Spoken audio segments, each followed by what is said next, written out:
Hello guys! Welcome to my vlog. Tara, samahan niyo ako. Pupunta po pala ako sa may Boni Market ngayon.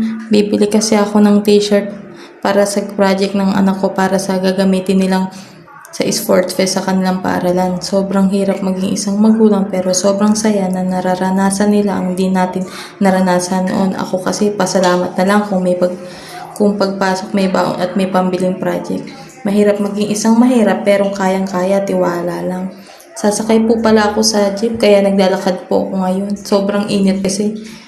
Yeah. Malapit po pala kami sa 7-Eleven sa may bilihan ng mga milk tea. Pero marami kasing paninda sa may Boni Market kaya dun po ako pupunta. Sakay. Eto, patawid na ako sa kalsada, pasakay na po ng jeep. Pababa na rin po ako ng jeep.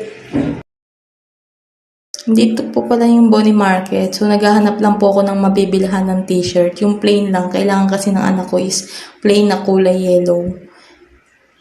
Dito po pala ako bibili kay ate ng plain yan. 130 po ang bili ko ng t-shirt na kulay yellow.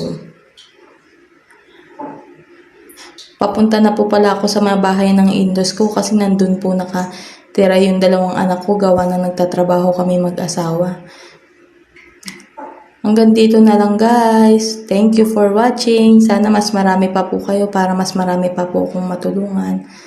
Thank you. See you in my next vlog. Bye-bye.